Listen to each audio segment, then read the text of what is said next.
बच्चों आज हम लोग पढ़ेंगे क्लास 10th का फिजिक्स। इससे पहले मैंने एक क्लास लिया है जो कि फिजिक्स में आप लोग का पहला चैप्टर का नाम है प्रकाश का परावर्तन। और पहला क्लास हो चुका है जो कि आप लोग वीडियो के पार्ट 1 में आप लोग देख चुके हैं। अगर नहीं देखे तो उस वीडियो का लिंक जो है डिस्क्रिप्शन में दे दिया जाएगा, आप लोग जाके देख सकते हैं। उसके बाद जो है ये उसका दूसरा पार्ट है, ठीक है। आप लोग इस तरह से पूरा चैप्टर क्लियर किया जाएगा पार्ट वाइज, ठीक है। तो आप लोग पहले वो वाला देख लेना, उसके बाद ये देखना। तो जैसे कि फर्स्ट पार्ट में हम लोग पढ़े थे प्रकाश का परावर्तन का नियम, ठीक है ना। तो परावर्तन का नियम में हम एक चीज बताए थे कि प्रकाश का परावर्तन होता है, ठीक है। तो आज हम लोग पढ़ेंगे दर्पण का प्रकार, इसी से प्रकाश का परावर्तन होता है, ठीक है। पढ़ेंगे आज हम लोग दर्पण का प्रकार। दर्पण किसको बोलते हैं? अभी आप लोग घर में तो यूज करते हैं शीशा, बाल देखने के लिए, शक्ल देखने के लिए शीशा यूज करते हैं हम लोग ना, घर में बोलते हैं शीशा शीशा। उसी को बोलते हैं फिजिक्स में दर्पण, और उसी को इंग्लिश में बोलते हैं मिरर। तो आज हम उसी का प्रकार पढ़ेंगे, कितना प्रकार का होता है। सबसे पहले तो दर्पण होता है दो प्रकार का, देख सकते हो। दर्पण होता है एक समतल दर्पण, एक होता है गोलीय दर्पण। समतल दर्पण तो आप लोग देखेंगे घर में जो शीशा आप लोग देखते हैं नॉर्मली, ये तो हम लोग समझते हैं। अब बात रही है गोलीय दर्पण, तो आप लोग सोचेंगे इसका यूज हम लोग कहां पर किए? तो इसका भी यूज किया, बट हम लोग को पता नहीं होता है। गाड़ी का हेडलाइट में यूज किया जाता है, पीछे देखने के लिए यूज किया जाता है, बाइक में जो शीशा लगा रहता है वो गोलीय दर्पण ही रहता है। आगे चलकर वो सब चीज पढ़ेंगे कि वो उसमें से कौन सा प्रकार है, ठीक है। अब देखो समतल दर्पण, उसके बाद होता है गोलीय दर्पण। मतलब दर्पण दो प्रकार का, समतल और गोलीय।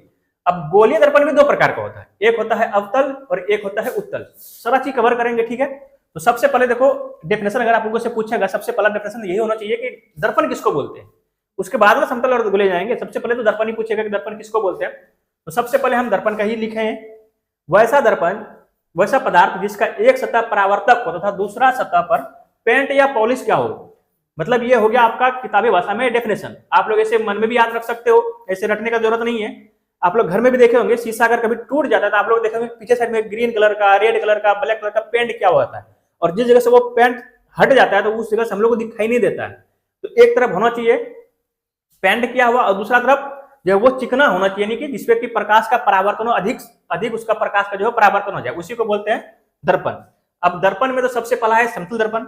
अगर समतल दर्पण का डेफिनेशन पूछ देगा तो आप लोग कैसे लिखोगे? तो समतल दर्पण कैसे बोलेंगे? वैसा दर्पण जिसका परावर्तक सतह समतल हो। मतलब समतल दर्पण है तो परावर्तक सतह समतल हो, उसी को बोलते हैं समतल दर्पण। जिसे हम लोग घर में देखते हैं शीशा, अगर एग्जांपल पूछेगा तो आप लोग घर का शीशा दे सकते हो, ठीक है। उसके बाद होता है गोलीय दर्पण।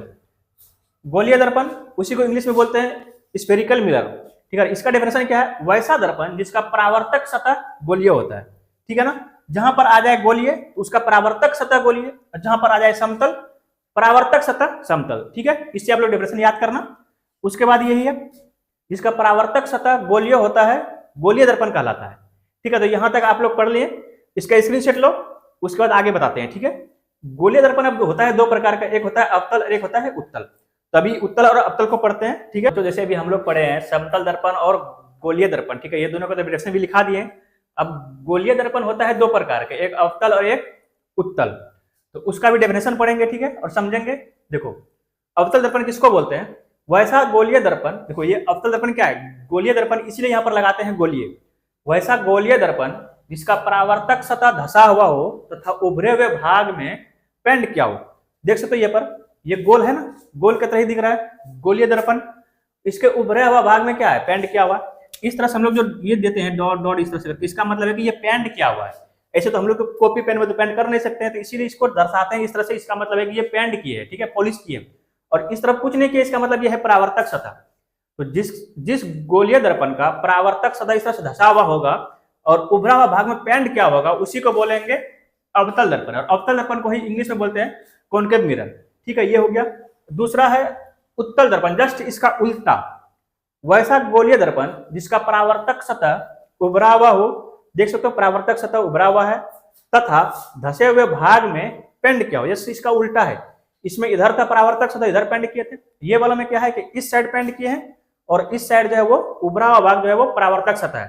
तो इस तरह से ये दोनों का डेफिनेशन होता है। और आगे जो क्लास में पढ़ेंगे इस दोनों दर्पण का यूज पढ़ेंगे कि दोनों दर्पण का यूज कहां पर करते हैं, सारा चीज पढ़ेंगे। इस दर्पण में कौन सा प्रतिबिंब बनता है, तो वो सब चीज हम लोग पढ़ेंगे आगे क्लास में। तो बच्चों आप लोग बताओ आप लोग को ये क्लास कैसा लगा? आप लोग पहले सबसे पहले ये तो स्क्रीनशॉट ले लो, डेफिनेशन सब लिख लेना, अच्छे से नोट्स बनाना, ठीक है।